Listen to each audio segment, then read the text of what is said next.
when you think of a caretaker, what's the first thing that comes to mind? To me, I think of a nurse. Now, the story isn't what you think it'll be. It's not a heartwarming story about a healthcare worker. No, this will be a horrible story. Welcome, guys. My name is Sahara Zizi, and before I dive in, I just wanted to give you some background information about myself, and then we'll start with how this horrible story made me want to change my lifelong dream and life career. So I'll start with the basics. I'm 25 years old. I'm the oldest of 4 children. I come from a very family-oriented family.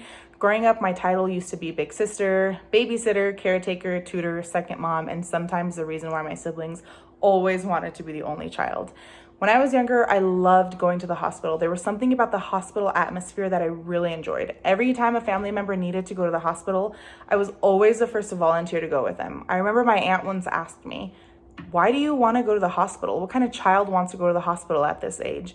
And my grandma confidently said she was as brave as a lion. I had hopes and dreams to work there one day. You see, this is where my hopes and dreams come to a halt.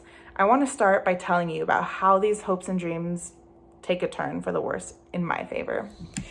Senior year, high school, they gave us options for elective courses that we could choose. And it allowed us to basically get a license and a head start to what we wanted to do with our future careers. It was an amazing program, and I had always wanted to go into the medical field. My option was to go into the certified nursing program, CNA basically, and I was excited because it was my first step into my dream job. I applied and took the course, got into the program, and my journey to becoming a registered nurse was closer than ever. I could almost see the light at the end of the tunnel. I couldn't tell you how excited I was. My parents were super proud of me. I was super proud of myself for even getting into the program. The first half of the class consisted of classwork, the normal, usual studying, exams, and basic classroom setup. And the second half of the course consisted of clinicals. I was most excited about this part. Being in the medical environment, firsthand working with patients, that's what I've always wanted to do. Once we started our clinical hours, I was excited because, let's go into the hospital. Let's go into the clinic. This is where we were starting. However, there was no hospital. There was no emergency room, no adrenaline. I had to do my clinical hours at a senior hospice center. Great. This is not what I imagined myself doing. I calmed down and I realized that it wasn't going to be so bad. Everything was going to be okay. And even though that's what I was hoping for my experience to come out of, it's fine. One day I'll be able to go into the trauma center and work with serious conditions. Once my clinical hours started, we all got assigned to a specific rotation. I was excited and nervous at the same time. I didn't really know what to expect. We walked in the hospital or a hospice center, and the first thing I immediately noticed was a smell, like chicken noodle soup. They gave us a rundown of their daily tasks. It was all very precise, exact timing for every patient. I remember, this is where my time management skills come in handy. Once we started our shifts, first thing we did was meet the patients. First patient was Annie, sweet little old lady, no pushback, took her medications on time without any issues. Second patient was Bobby, a middle-aged man. He actually had his legs amputated and was having some other issues and was not able to take care of himself. The third patient was Jackie, an older woman who was not doing so well. From what the nurses said, over the years, she had stopped talking, stopped thinking. She didn't even know where she was in her surroundings. She never took her medications. The nurses all knew her as the problem patient. She happened to be my first patient. I walked into the room and I remember everything I learned in class. I made sure to be really on schedule, made sure that I follow every step correctly without any mistakes. Once I walked into the room, I started talking to her, and one sentence, she just started screaming and yelling and grunting.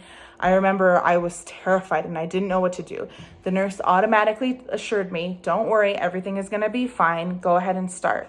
So I started, took her gown off. I decided to clean her sheets, and she just started yelling, swinging her hands everywhere. And bam, right as I looked away, she looked at me and her hand just hit me in the face. All I could think of was, ouch. I heard the ringing in my ears, a burning hot sensation on my cheek, and my face turning as red as a tomato. Never in my life have I ever felt that way. Anger came sweeping in, and Jackie's still screaming and yelling. My first day ever on the job, and this happens. Just my luck. The nurse comforts me, and she's like, "Don't worry about it." I thought about it, and I said, "You know what? This woman doesn't even know where she is, what her state of mind is. It's going to be okay." One thing I realized going into the nursing field is that no matter what the situation, you will always be be physically and mentally draining. This is one of the most rewarding jobs, and anyone who has helped these elderly folks, it's an honor and a great thing to do. But I tried talking myself into doing it, that this was going to be my dream job. I just couldn't picture myself, and I hated that image of myself. That night I broke down. I thought of everything that I could do, but I just didn't want to do it. This wasn't going to be for me. I'll always have this stress, and I had better days at the facility. Not all were bad, but I quickly changed that dream. So to end, now that you know my story and why I had to change my dream, just know that if you ever want to do something, try it out. And if you hate it, don't do it, move on. I have now given you guys some background information about me and my story. I decided to change my future and my dreams and my career. No one can persuade me to go back into nursing. Not family, not friends, not society can determine my career decisions. Change is only constant in life. There's no reason it shouldn't apply to my career and dreams too. Embrace that. It's okay. Go through career changes. You'll be happier for the long run. Thank you guys. This is also my audience.